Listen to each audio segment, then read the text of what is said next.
Shalom semuanya. Mungkin kamu pernah merasakannya. Baru saja berniat memutar lagu pujian, tiba-tiba muncul bisikan. Buat apa sih nyanyi sendiri? Rasanya memalukan. Jika kamu berhenti di situ, kamu baru saja membiarkan musuh mencuri kunci gerbang kemenangan hidupmu.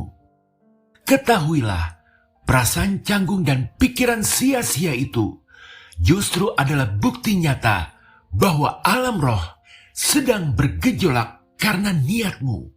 Kegelapan sedang mencoba menghentikan sesuatu yang besar sebelum ia dimulai. Sebab faktanya, penyembahan sendirian bukan sekedar aktivitas remeh-temeh. Itu adalah sikap yang memaksa surga menyentuh bumi di kamar pribadimu. Hari ini, mari kita buka selubung mata rohani kita. Inilah yang sebenarnya terjadi di dunia roh saat kamu menyembah sendirian. Dan mengapa setelah ini kamu tidak akan pernah melihat kegiatan di kamar sempitmu dengan cara yang sama lagi. Kenyataan pertama yang terjadi di alam roh. Terbukanya portal ruang tahta di dunia fisik. Mari kita mulai dari dasar yang paling kuat. Mazmur 22 ayat 4 berkata, "Padahal engkaulah yang kudus, yang bersemayam di atas puji-pujian orang Israel." Perhatikan kata bersemayam. Tuhan itu tidak hanya sekedar mendengar lagu pujianmu dari jauh.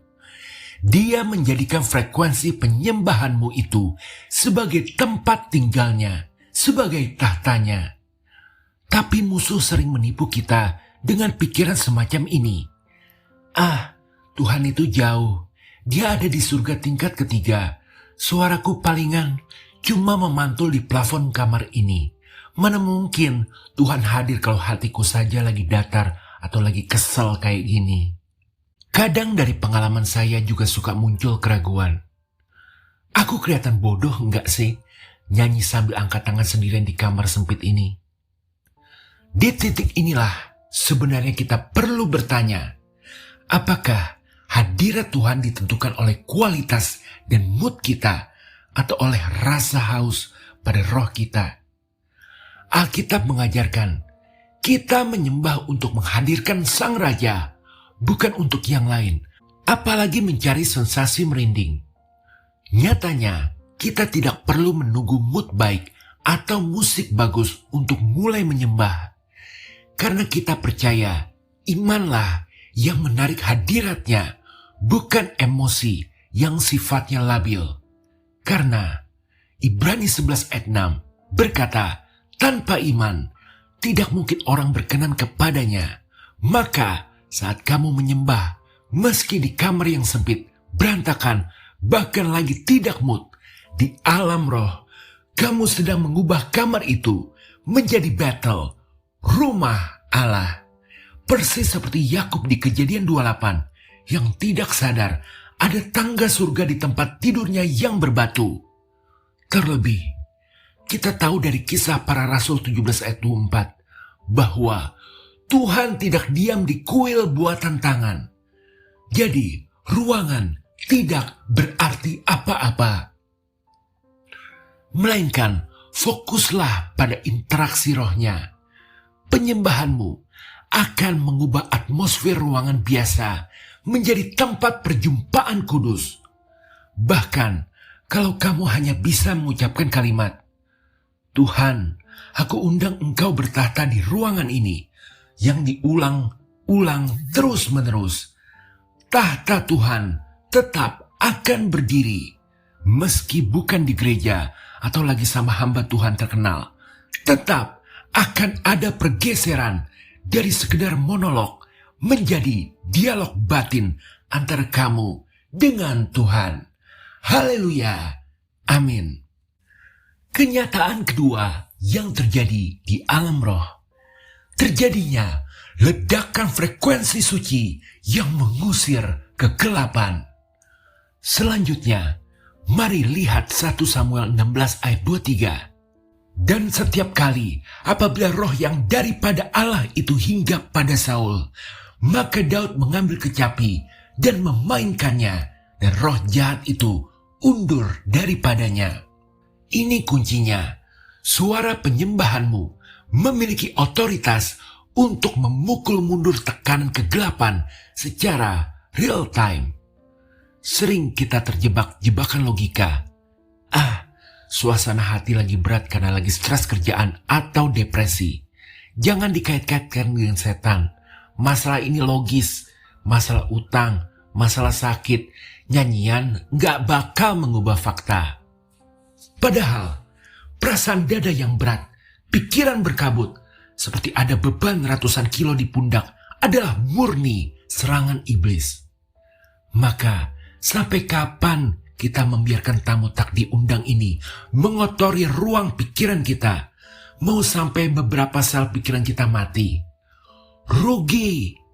Jadi, suara kita sebenarnya adalah senjata perang, bukan sekedar hiasan bibir. Atmosfer di sekitar kita akan tunduk pada otoritas nama Yesus yang kita sebut dengan bibir. Maka pasang batas tegas. Aku tidak akan mentoleransi atmosfer berat atau roh depresif di rumahku, karena aku percaya penyembahan adalah tindakan otoritas yang mengusir pendudukan ilegal si jahat. Seperti kata Yakobus 4 ayat 7, lawanlah iblis, maka ia akan lari daripadamu. Pikirkan ini, penyembahan yang kamu lakukan akan mengeluarkan frekuensi putih yang meledak-ledak, yang menakutkan bagi si jahat. Nyanyian ucapanmu membuat mereka bingung, panik, dan tidak bisa berkoordinasi untuk menyerangmu. Dan seperti yang terjadi di 2 Tawarik 20 ayat 22, terjadi juga di hidupmu. Tuhan mengadakan penghadangan justru saat puji-pujian dimulai. Pujian dan penyembahan adalah pembuka jalan bagi terobosan hidup yang selama ini dibuat mampet oleh iblis. Oleh karena itu, nyanyikanlah lagu yang berisi kebenaran teologis tentang darah Yesus, tentang kuasa Allah. Bukan lagu curhat yang cengeng. Kalau perlu, lakukan sambil berjalan keliling rumahmu. Itu tindakan profetik, hancurnya tembok Yeriko, untuk mengklaim wilayahmu kembali. Haleluya, amin. Kenyataan ketiga yang terjadi di alam roh, aktivasi tentara surga, malaikat untuk bertindak. Mazmur 103 ayat 20 berkata, pujilah Tuhan, hai malaikat-malaikatnya, pahlawan-pahlawan perkasa yang melaksanakan firman-Nya dengan mendengarkan suara firman-Nya. Malaikat itu bergerak merespon firman. Jadi saat penyembahanmu memuat firman Tuhan, kamu sebenarnya sedang memberi bensin kepada malaikat agar aktivitas mereka dapat berjalan lancar. Mungkin ada suara sumbang di kepala yang bilang, itu mah cuma imajinasi aja, jangan terlalu halusinasi deh. Tapi dengarkan ini, sadarkah kamu bahwa sama seperti pangeran dari sebuah kerajaan, sebagai ahli waris keselamatan, kamu itu juga punya pengawal yang menunggu sinyal darimu. Ini dari Ibrani 1 ayat 14 yang menegaskan bahwa malaikat adalah roh yang melayani mereka yang akan mewarisi keselamatan. Kamu tidak akan pernah bertarung sendirian. Seluruh surga sejatinya ada di pihakmu. Kata-katamulah yang mengaktifkan sumber daya surga tersebut. Maka jangan pernah mengucapkan kata kekalahan atau ketakutan, karena perkataan iman adalah sinyal bagi malaikat untuk bergerak. Saat kamu menyembah dan berkata, Tuhan, Engkaulah perisaiku, di alam roh, malaikat pelindung secara nyata akan merapatkan barisan di sekelilingmu yang menutup celah serangan musuh. Maka tidak heran Mazmur 34 ayat 7 berkata, malaikat Tuhan berkemah di sekeliling orang yang takut akan Dia. Siapa orang yang takut akan Dia? Yakni kamu yang mengasihi Tuhan Yesus. Haleluya. Amin. Sampai di sini, apakah kamu mulai merasakan ada paradigma yang berubah? Ternyata kamar tidurmu, ruang tamumu, atau bahkan kalau kamu hanya tinggal di gudang, itu semua bukanlah tempat yang sepi. Itu adalah markas komandomu untuk berhubungan dengan alam surga. Dan masih ada 4 hal luar biasa lagi yang terjadi saat kamu intim dengan Tuhan sendirian. Hal yang keempat, berkaitan langsung dengan wajah batinmu yang perbedaannya dapat dilihat orang. Kenyataan keempat yang terjadi di alam roh, kamu akan menjadi kontainer kemuliaan yang memancarkan cahaya. Ingat kisah Musa di Keluaran 34 ayat 29. Wajahnya bercahaya karena dia telah berbicara dengan Tuhan. Interaksi intim dengan Tuhan meninggalkan jejak residu kemuliaan atau kabut yang nyata pada manusia, bahkan sampai ke bagian fisik. Hadirat Tuhan adalah kosmetik terbaik bagi jiwa manusia. Setelah kamu selesai menyembah sendirian di kamar, sadarilah bahwa kamu membawa atmosfer surga kemanapun kakimu melangkah. Jangan kaget kalau misal kehadiranmu akan membuat jualan orang yang tadinya sepi mendadak rame, atau tiba-tiba banyak orang yang ingin curhat atau menangis di dekatmu. Bahkan banyak orang yang tiba-tiba jadi baik sama kamu karena roh mereka merespon hadirat atau sumber air yang kamu bawa. Seperti kata Yesus di Yohanes 7 ayat 38, dan dalam hatinya akan mengalir aliran-aliran air hidup. Tapi hati-hati untuk tetap rendah hati. Itu bukan kuasamu, itu anugerahnya. Kita hanya pembawa damai sejahtera yang menular. Itu hati-hati pertama. Hati-hati kedua, jangan keluar rumah dengan wajah rohani yang kusam. Hati-hati ketiga, musuh akan berbisik. Tidak ada yang berubah. Kamu tetap orang yang sama, dengan masalah yang sama. Besok juga cahayanya hilang kalau kamu kena macet. Nyatanya di alam roh, sinar kasih Bapa terus menjemur kamu sehingga mustahil bisa hilang karena cahayanya telah meresap ke pori-pori jiwamu. Haleluya, amin. Kenyataan kelima yang terjadi di alam roh, terbentuknya jalur khusus surga, pathway yang semakin lebar dalam hidupmu. Yesaya 40 ayat 3 berseru, persiapkanlah di padang gurun jalan untuk Tuhan, luruskanlah di padang belantara jalan raya bagi Allah kita. Artinya, penyembahan adalah aktivitas pembangunan. Di alam roh, kamu sedang membangun jalan raya bagi Tuhan untuk datang dan bagi kita untuk mengakses realitasnya. Semakin banyak menyembah, semakin lebar dan bagus itu jalan rayanya. Tapi kadang kita mikir, buang-buang waktu, mending kerja produktif daripada membangun jalan tak terlihat ini. Apalagi kalau lagi frustasi, karena tagihan rasanya seperti sakit gigi akut. Tapi coba renungkan, apakah kamu mau selalu jadi turis yang hanya punya jalan setapak yang penuh semak, atau penduduk tetap yang telah membangun jalan tol ke surga? Prinsipnya, konsistensi mengalahkan intensitas sesaat. Waktu setengah jam yang rasanya terbuang di mata dunia, nyatanya adalah investasi rasa cinta kita pada Yesus agar kita punya akses cepat ke ruang tahta Tuhan. Jadi jangan pernah menyerah saat penyembahan terasa berat, karena kamu mesti percaya, justru saat berat itulah momen di mana kamu sedang mencangkul hambatan dalam rangka membuat jalan permanen. Tak heran, Mazmur 84 ayat 5 mengatakan, berbahagialah manusia yang berhasrat mengadakan ziarah. Karena pada akhirnya, rasa berat itu akan terbayar sempurna. Seperti kuli bangunan yang mampu mengetok paku dengan cepat. Setiap kebiasaan pada akhirnya akan membentuk muscle memory atau ingatan otot. Semakin sering kamu menyembah sendirian, semakin cepat rohmu masuk ke frekuensi ilahi di masa krisis. Karena jalurnya sudah diaspal mulus.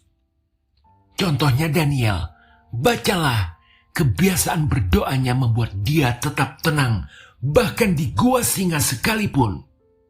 Maka, tetapkan waktu rutin, walaupun cuma 15 menit, dan cobalah gunakan satu lagu yang sama sebagai lagu pemanggil yang Tuhan taruh di hatimu untuk mempercepat jiwamu masuk hadiratnya.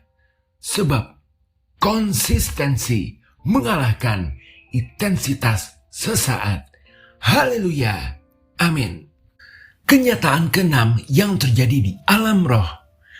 Restrukturisasi dan penataan ulang arsitektur pikiran. Roma 12 ayat 2 menyuruh kita berubah oleh pembaharuan budi. Dan Filipi 4 ayat 7 menjanjikan damai sejahtera Allah akan memelihara hati dan pikiran.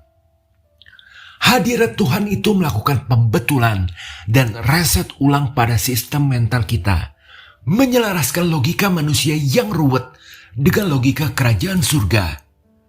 Musuh akan berbisik, pikiranmu ruwet itu karena kamu kurang pintar, kurang strategi, bukan masalah rohani. Nyanyi itu cuma placebo, cuma menenangkan diri sesaat. Fakta, masalahnya tetap ada kan? Siapa yang di sini merasa otaknya mau meledak karena overthinking? Pikiran bercabang, sulit fokus, dan penuh suara-suara menuduh. Nyatanya, itu bukan masalah kurang pintar, tapi masalah berantakan. Jadi saat menyembah di alam roh, Tuhan akan merestrukturisasi atau mengorganisir atau merapikan pikiran kita yang sebelumnya berantakan. Ini seringkali berupa transfer wisdom atau hikmat. Pernah enggak tiba-tiba kamu dapat ide solusi brilian yang enggak terpikirkan sebelumnya, justru saat lagi nyanyi? Itu Tuhan yang sedang menaruh hikmatnya. Mazmur 16 ayat 7. Aku memuji Tuhan yang telah memberi nasihat kepadaku. Ya, pada waktu malam hati nuraniku mengajari aku. Tapi uji hikmat itu seperti kata Yakobus 3 ayat 17. Apakah murni, pendamai, dan peramah? Yang dahsyatnya lagi, ketenangan dalam hadiratnya akan membuka ruang bagi kreativitas dan solusi ilahi. Siapa yang mau dikenal sebagai sosok pemecah kebuntuan, atau si paling punya solusi di mata orang lain, atau si paling cerdas? Caranya, menyembah sendirian, lalu serahkan setiap beban pikiran satu persatu. Visualisasikan kamu menaruh beban-beban itu di kaki Tuhan. Lalu Tuhan akan mereshuffle pikiran yang jelek, diganti yang bagus. Lalu kalau sudah selesai, Tuhan akan mereset pikiran kita. Hasilnya, pikiran kita nambah jernih, nambah fokus, dan tentu saja jadi cemerlang. Tapi ingat, saat udah direset, jangan sekali-sekali coba ingat pikiran-pikiran yang sudah Tuhan hapus. Karena itu akan menjadi pintu bagi iblis untuk masuk kembali. Sekarang masuk ke kenyataan terakhir. Dan ini paling dahsyat. Kenyataan ketujuh yang terjadi di alam roh. Pelepasan benih kegerakan, revival. Sadarkah kamu bahwa kisah para rasul 2 dimulai dari akumulasi doa di ruang atas, dan Matius 6 ayat 6 berkata, Bapamu yang melihat yang tersembunyi akan membalasnya kepadamu. Ledakan Pentakosta dimulai dari ruang rahasia. Apa yang kau tanam di ruang rahasia dituai di depan umum. Pola pikir dunia bilang revival itu tentang pendeta besar di stadion, bukan kamu di kamar. Kamu pun merasa tidak signifikan. Apa gunanya aku menyembah sendirian? Siapa yang peduli? Jangan salah, penyembahan yang kamu lakukan itu berdampak kekal. Kamarmu adalah inkubator mujizat. Perhatikan, sejarah besar selalu ditulis dimulai dari lutut yang bertelut sendirian. Zakaria 4 ayat 10 mengingatkan, siapa yang memandang hina hari peristiwa-peristiwa yang kecil, mohon jangan, karena penyembahan pribadimu itu sedang menabung awan kemuliaan di atas keluargamu atau kotamu. Saat waktunya tepat, hujan berkat turun bagi banyak orang, karena tabungan doa orang-orang tak terlihat sepertimu sudah penuh. Tentu, Yeskiel 14 mengingatkan bahwa keselamatan adalah tanggung jawab pribadi masing-masing. Tapi, doa syafaat pribadimu berkontribusi besar pada perubahan atmosfer kolektif. Jadi, teruslah menyembah. Saudaraku, mungkin selama ini kamu merasa penyembahan pribadimu kering, sia-sia atau sepi. Tapi hari ini Tuhan mau mengubah pandanganmu. Kamarmu bukan tempat sepi, itu adalah ruang tahta. Suaramu bukan sekedar nyanyian, itu senjata perang. Saya mau mengajak kamu sekarang, dimanapun kamu berada. Mungkin kamu sedang mendengarkan ini sambil tiduran, di perjalanan, atau duduk sendirian. Ambil keputusan untuk menjadi penyembah dalam roh dan kebenaran. Bukan untuk dilihat orang, bukan untuk mood yang enak, tapi karena Dia layak. Sebagai permulaan, maukah kamu berkata, Tuhan, ini aku, jadikan kamarku Betelmu, jadikan hatiku tahtamu. Ingat, saat kamu menyembah sendirian, seluruh surga sebenarnya sedang riuh rendah bersamamu. Jangan remehkan momen-momen sunyi itu. Cobalah malam ini, matikan lampu, singkirkan HP-mu. Dalam hati tidak apa-apa kalau takut mengganggu orang. Dan mulailah membangun jalan raya bagi Rajamu. Haleluya. Amin. Tuhan Yesus memberkati penyembahanmu. Sampai jumpa.